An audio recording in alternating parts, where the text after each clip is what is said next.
Thank you very much. I don't know who is the program director here. I don't know. Okay. President of the Mineral Council, Honorable Nolita Fakude. You must know I'm in government now. That thing of being a trade unionist is gone. I call people honorable. The outgoing CEO of the Mineral Council, Roger Baxter. I don't know whether he will still continue to be frank. I don't know. That is the name he has earned here, because he would confront us and be frank with anything. And he discovered that I'm also candid. So, members of the executive, all of you, captains of the industry, heading various mining companies, mining and picking companies. There's a debate we're having with TPS that TPS is not mining, it is picking. So, captains of the mining companies and picking companies. Okay.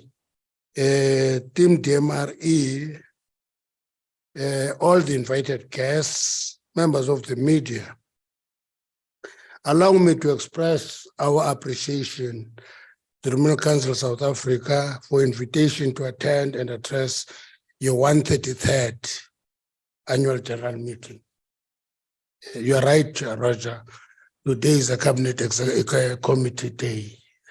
That's why we had to move very early in the morning to get a place here. Thank you for the place to meet and join that meeting virtually. Quite a fruitful meeting.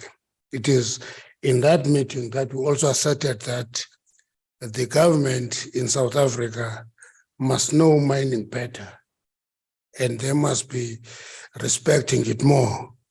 That's my job as a shop steward of the industry. But because when they don't understand it, you know, they will go into economic discussion and emphasize manufacturing. But when they reflect figures, they discover that mining exports more than anybody else. And the importance of mining is only recognized when the fiscus is in trouble. So I have a responsibility to raise the profile of the mining industry in society and in government. That is what I do every day. You will also remember that I've met few CEOs of the industry where I have complained that the problem of the mining industry is that this industry doesn't tell society what they do. You know, if you listen to society, nobody believes that mining is a transformed sector. Precisely because the mining industry doesn't tell society that these are the things we're doing. I'm going to talk to a few of those issues, because you can change the image of the industry by just telling what you do. Don't exaggerate, just tell them what you do. People must not remember the mining industry as just leaving holes on the ground and disappear. There are many good things that the industry is doing, and they must be told to society. Now, having said that, actually, your invitation and the attendance today are in keeping with our long-standing commitment to engage in an open, honest, and direct manner with the industry. You know, when I came here, I found the industry not in talking terms with the government. That's the reality when I came here. We're not talking to one. Every time they wanted to talk, they would say, talk to my lawyers, and others say, talk to my lawyers, and meet in court all the time. At least we're talking now. That in itself is an achievement. It's quite good progress that we're making. I want to remind all of you, many of you are not young, that in 1987, when we had the strike, I'm a veteran of that strike. I must also declare my credentials. And the impact of that strike is never talked about. That strike changed the industry. It didn't only give benefits to unions and their members. It changed the industry. I want to remind you only few achievements of that strike. During that strike, we agreed to allow Black South Africans to get a blasting certificate. It was during the strike. Before that, no Black South African was allowed to have a blasting certificate. Okay. Number two, that strike, we established a retirement fund for Black miners. Those miners had no retirement fund for 130 years. That's reality. It is in that strike that we allowed women to work in the mining industry. Before that, by law, women couldn't work in the mines. So that history is quite important for us to know where we come from, to appreciate where we're going to. If we don't know where we're coming from, we can't appreciate where we're going to. And that's why when you are employing a new CEO, you have now announced the name, because I wanted to demand that please do a reference check with us. You can't just employ a CEO and not do a reference check with us. Now you have done that. So the only thing we can do is to invite that new CEO for induction in the department. That would help a great deal as we induct him on how to relate to the government and other things. Now, this year's AGM is convened just 2 weeks after we tabled our priorities for the financial year during the budget vote in Parliament. On the other hand, we're meeting soon after Fraser Institute released its 2022 survey of mining companies, which put our industry in the bottom quartile of both investment attractiveness and policy perception of the indexes. And I always tell people, when the Fraser Institute rates us, it's not rating the department. It's not rating the department. It is basically rating the sector. And until we discover that, our rating will remain where it is.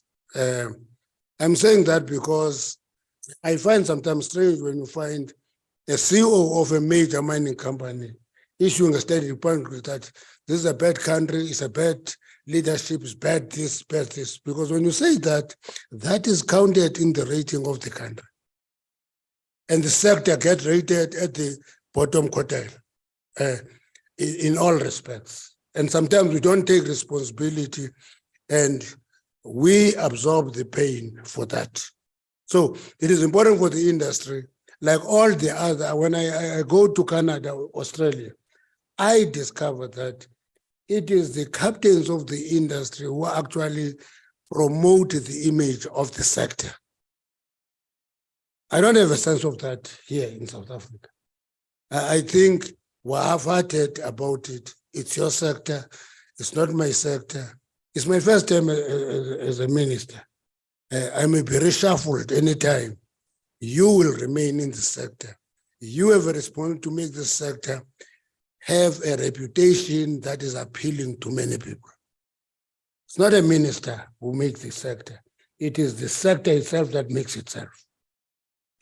Now, we cannot avoid acknowledging that the severity of the load shedding, a dysfunctionality of the logistics network, rail and ports have significantly contributed to the downgrading and impacted directly on the performance of the sector.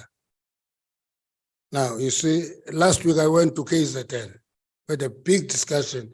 You know, when you talk to people from the villages, it's easier than to talk to executives of companies. Because we had to explain the load shedding in details. One of the starting point of that explanation is that, listen, guys, we are having a problem of load shedding. We have a responsibility to resolve it, but let's acknowledge the following progress that we made. In 1994, only 34% of South Africans had access to electricity. Today, just over 90% of South Africans have access to electricity. So that load on the network, generation capacity, transmission is quite huge. We're slow in actual enhancing the generation capacity. We should have improved that generation capacity. We should have improved it. Where we always fight with Frank, he has joined all the fashionable approach that the future is renewables. And I say, no, future is coal. Now, people don't understand, why do I think coal is the future? I don't talk coal really. I talk base load. So renewables without a partner technology to provide base load will not help us industrialize. So as we increase the contribution of renewables, we must equally increase the support of base load. It can be batteries, it can be nuclear, it can be a little bit of coal. For example, the question of not decommissioning a power station at an accelerated pace is an issue that will keep them going, but we watch the electricity availability factor, power station per power station. If a power station cannot give us 60% energy availability factor, that power station is underperforming. And we must just accept that and intervene at that level. And I think the Minister of Electricity is attending to that. And I must tell you, Justice Nolit, now I was telling the President that, you see, you take all the energy and the powers, you give them to the Minister of Electricity. Now you leave me Minister of Petrol. How does it work? How can it work if I'm just a Minister of Petrol? So we had to discuss that and have a balance in the approach. Let me take this opportunity to assure you that the Department of Mineral Resources and Energy is working with the sister department to urgently resolve load shedding and factors that impede the growth of our sector.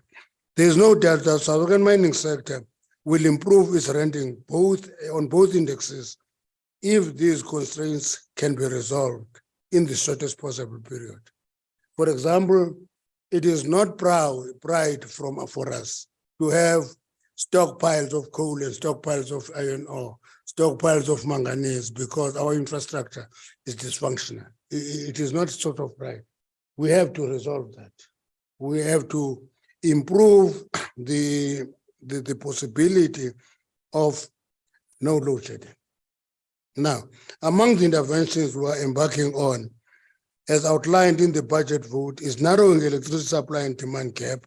To this end, we are steaming ahead with the review of the integrated resource plan. Please make contribution when you release it for comments. This industry is very important. Don't leave it to luck and leave it to everybody else. I can tell you now, with the short experience I have, the worst thing you can do is to engage lobbyists and have no people who are operational, because suggestions of lobbyists are not practical. They're theoretical and emotional. Now, I'm more than 60 years, Roger. Now, the advantage of being more than 68 years old is that your brains work on both sides. So you can't take emotional decisions, you take balanced and rational decisions because your brain is balanced. So I'm inviting you, please comment on that IRP if we're revising it. I don't want to be engaged by lobbyists and have no operators who are involved in the comments.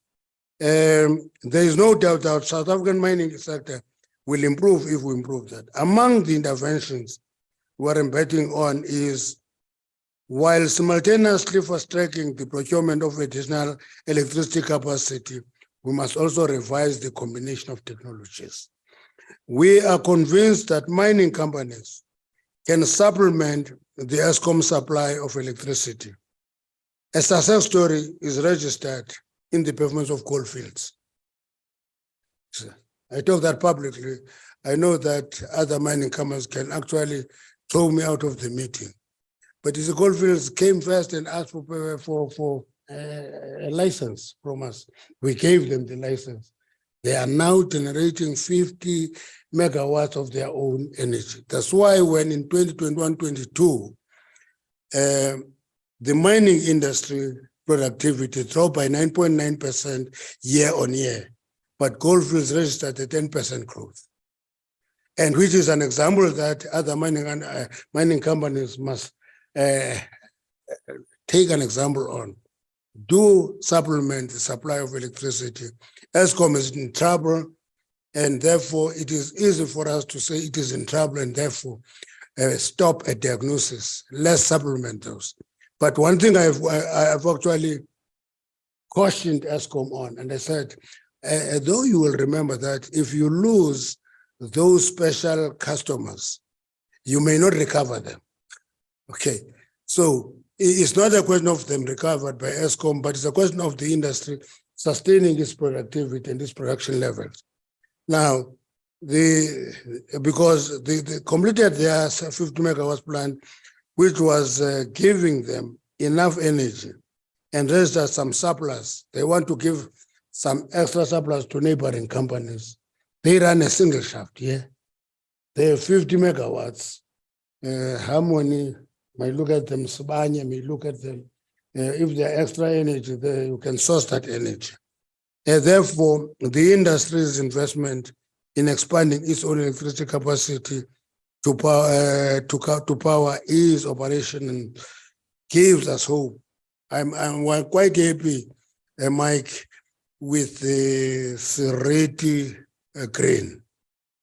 Okay, Seriti grain. You are mining coal, but you are developing Seriti grain. And I always say to them, I don't emphasize that over coal. Always emphasize that you will produce green energy, you will also produce coal. You see, you produce both. I think Anglo has been promising me many megawatts that they will get there. Now, I don't talk about projects in the pipeline. I talk about projects that have clear commitment. Exaro is another example of a company that is committed. So all I'm saying is that each company must commit, and we must know that, so that we can talk on your behalf about those commitments. If we don't know, we don't know. If we know, we talk for it. I always tell people that engineers have one strength, they build monuments, but it is social scientists who breathe life into monuments. So engineers can build you a big mine, they can build you. The fact that you have a lot of engineers here, that's why you are not telling society about what you do. You must boost the social science side of the components of the industry so that those social scientists can breathe life to your monuments that you're building.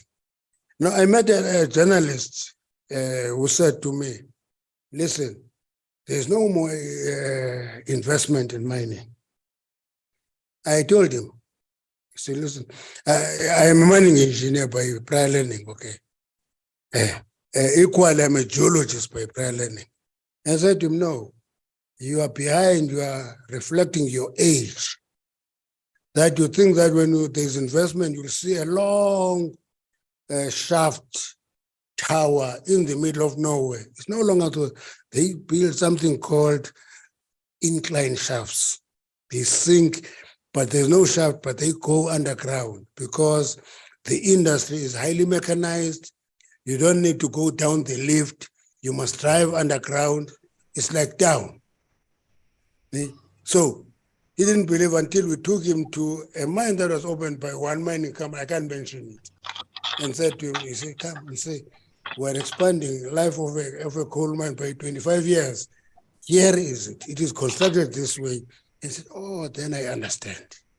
So the industry must tell society what you do. That is my appeal.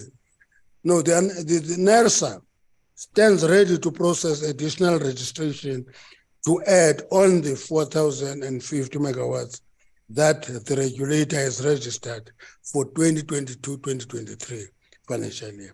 As per our announcement during the department budget vote, we will in this financial year contribute 10,000 megawatts of renewable energy under bid window 7 and bid window 8. Now, you see the difference, and actual 3,000 megawatts on gas to power. The difference between operators, yourselves, and lobbyists. Lobbyists say, Mantashe has not added a megawatt on the grid. What they don't understand is that when you approve a project, owners of that project will build that capacity. It is not going to approve today. On Saturday, it puts energy on the grid. They don't understand that. You have to explain that in simple terms, that they build the capacity. It will take a number of months before it is ready to generate energy that goes to the grid. Therefore, in month X, energy capacity from bid window 5 will begin to get into the grid. Bid window 7, bid window 8, it will go further down. So if you say there's no megawatt on the grid, I understand that. You don't understand how it works. It's like when you invest in a mining enterprise. People say there's no gold that has been coming out of that shaft. They don't know that you sink a shaft first and develop the network, then you reach to the deposits and mine. They will say nothing is coming out. So I give those explanations every time I'm there. And therefore, this number, we're also going to issue a request for proposal for nuclear. It is not going to be 9,600. It is going to be 2,500. We develop it at a pace and a rate that the country can afford. But we need nuclear. It's one of the more reliable source of energy. Many of us know that we have Quebec. That is the only power station in the continent. Egypt is beginning to overtake us. They're building 4 reactors. They are going to be bigger than us. But one thing about Quebec is that it's costly on commissioning. It gives us efficient energy. It's the only source of energy where we get energy at 40 cents a unit. That's nuclear. Because when it is running, it is efficient, it is reliable, you can trust it. That's why we're working on the plan to extend its life by 20 years. And at the same time, look at a site to build additional nuclear capacity. We'll also look at battery storage. We're looking at gas and all those sources of energy. We want them to complement our accelerated program on renewables. What is important is that in addressing the energy crisis, there's a new worry that we're having, the question of the availability of grid capacity. Yes, in bid window 5, bid window 6, we approved 4,200 megawatts. We could only authorize 1,000 megawatts. 3,200 megawatts couldn't get into the grid because there's no grid capacity in the Northern Cape, where potential is huge for renewables. There's no grid capacity on the coastal provinces, Western and Eastern Cape, where wind is strong. So the question of the grid capacity is quite important for us to address the question of the energy. So transparency in our mining licensing system is another challenge that was highlighted in the Fraser Institute survey. This has been our challenge for some time. And we've been committing to the Mineral Council that we'll get a cadastral system and so forth. I can tell you, we have shortlisted now 5 providers. We're following your own suggestion that let's get this thing off the table and deliver it. We're looking at the providers. 5 have been shortlisted up to now. That process is accelerated, and we want to have a provider or providers so that the licensing system is transparent, is accelerated. That's what we're doing. And we said end of May. I was saying to the president of the Mineral Council, end of May is today. And today we're having 5 shortlisted bidders, but we're working towards closing the issue. The constraints on the rail network and port system, we're satisfied with your attempt to talk to Transnet to speed up solution on this issue. But what is important is that the industry cannot be a beggar in dealing with Transnet, because You are the biggest customer of Transnet. You are a source of revenue for them. And when they deal with you, you must assert yourself and they must appreciate that they're dealing with the biggest customer. Despite these challenges, recent data supported by South African Revenue and your own facts and figures report indicate that mining sector remains a strong pillar of our economy. The data shows that even as the sector or as production declined in 2021 or 2022, the value of production increased from 1.1 trillion rand to 1.18 trillion rand. Slight improvement because it's 1.1 to 1.18. It's quite important.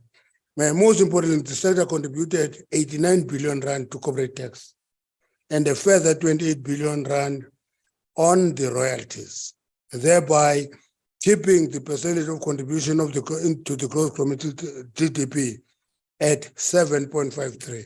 Quite a sizable contribution by the sector. The crux of the matter is that the mining sector continues to contribute meaningfully to the country's economic reconstruction and recovery. Therefore, we must work together to ensure that the sector becomes globally competitive. And I agree with you, Roger, that our cooperation during the COVID-19 time helped the industry to lead the recovery and reconstruction of the economy. And when the fiscus was collapsing, this industry bailed out the country because we took dangerous decisions against cautioning and being threatened by many people. We allowed the coal mining to produce at full capacity at level 5, open cast produce full capacity at level 4, every mine full capacity at level 3. And many other sectors did not, and they said we are going to expose miners to danger.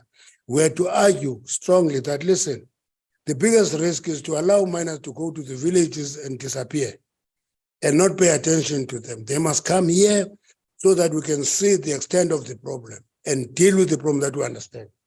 So we took that risk, it paid off. And that shows to me, if we're all working together, there's nothing that can stop us to make a major contribution to the industry. If we were to succeed in this, we must redouble our efforts to drive robust exploration program. You know, the GMR, actual Council for Geoscience, and IDC have established an emerging companies exploration fund of 500 million rand. I had a meeting with them 2 days ago. I said to them, 500 million rand is a flower until there are emerging companies that access that money and begin to do exploration. See? Because if we do that, we are improving the life of the mining industry. It starts with exploration before you build a mine. And when you do exploration, you derive no value. You are checking if there is a mineral or not. Sometimes you come, nothing. In some instances, you go, you find. So it is quite important for us to fund that and make progress in terms of ensuring that there are people who are having access to that fund. So I'm announcing it. It is not going to be formed. We have that fund. It's 500 million. It can increase, but increase it for what? Until the emerging mining companies that access the fund and begin to do exploration.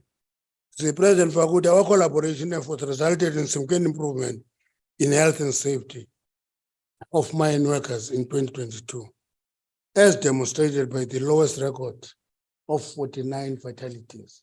It's not good enough.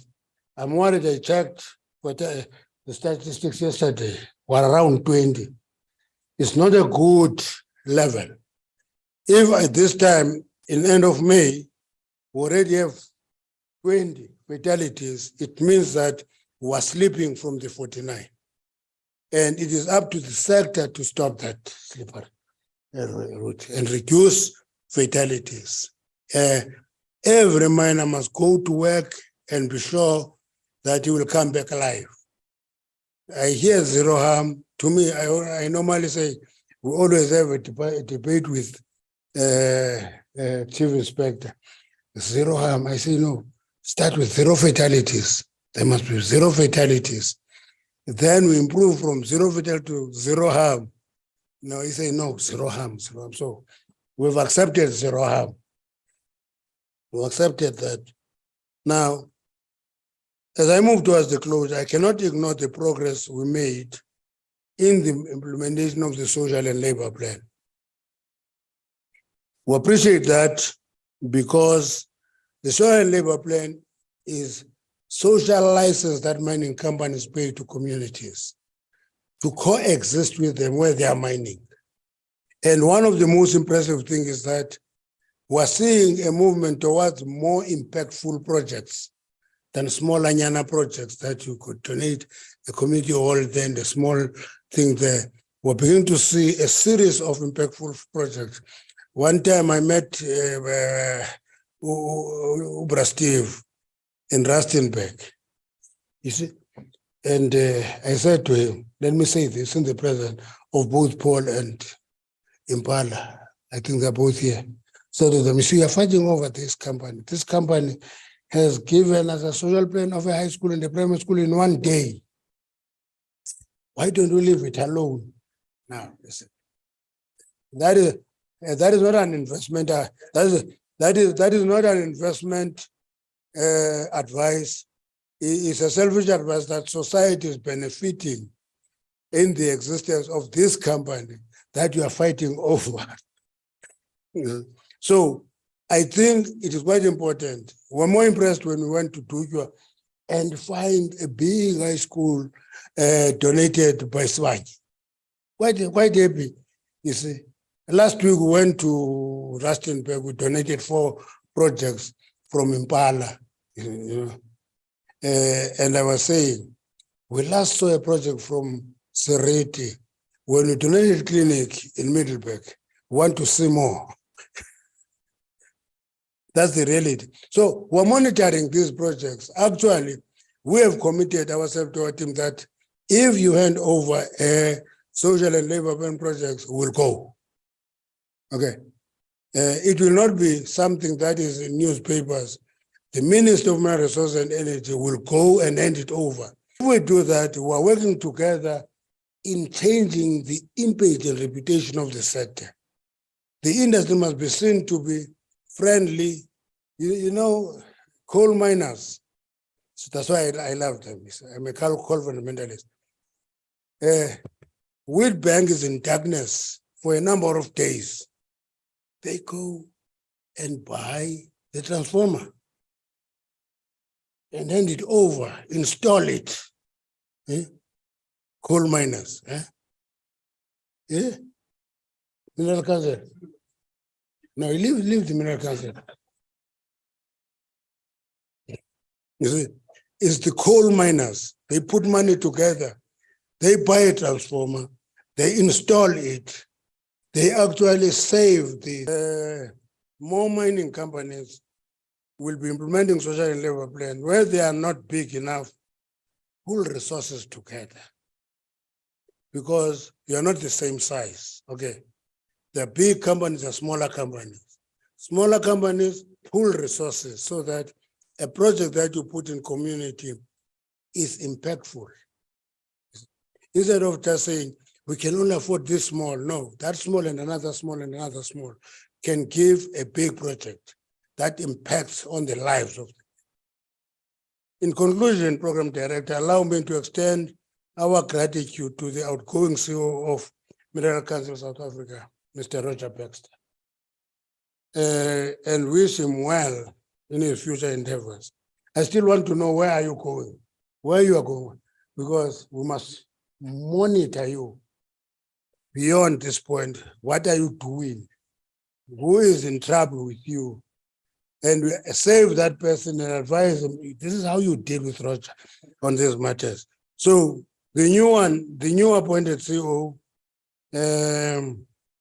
I think will be able to have the interest of the industry at heart. Take the industry to new heights. It's not a wish. It's something that you can only do when you commit yourself and you put your skin in the fire. You know, this industry It's a very important industry. You know, I was fighting with people from the banking sector who were trying to make statements that the industry is not transformed enough. I told them, this sector is a leader in transformation, and we can continue being a leader. This sector, after 131 years, it has a female president. Now, because you have not found another one, you keep her for 3 years.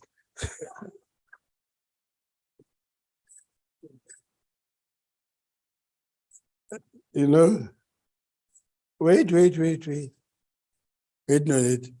At this industry, which had no female worker in 1987, is having 3 female CEOs. I'm just talking major companies, not small ones. 3 female CEOs, this industry. Okay. Over 72,000 workers in the industry are female. But the sector doesn't tell society that. Okay. You are doing good work, and you can only improve on good work when society improves and appreciates that. And they can only appreciate it when we tell them. So that's my last appeal to the sector. Even when Roger is gone, the new CEO must appreciate the fact that it's not about individuals, it's about the effort of the sector, and the sector must pronounce on what they're doing well. And DBS can't leave the Northern Cape. Simple as that. Simple as that. DBS can't leave the Northern Cape. No. We make these statements to everybody. So don't think that when we tell you something, it's only you. And we've asked Orion, man, you have been working in Priska, where is the copper? We don't want you to say, I'm in copper, I'm doing this. I want to see a brick of copper. Yeah. So I'm following what you do in the sector. I'm interested in the sector. I love the sector. I know the sector. I've been there. When I travel with my team here, one thing that shocked them is that I know the country, all the 9 provinces, like the palm of my hand. No, you turn there, you turn there. Not what is this called? GPS, not GPS. I'm a walking GPS because I've been in the sector for a long time. One of the things about this sector is very addictive. It's like drugs. Even when it abuses you, you want to go back to it. Thank you very much.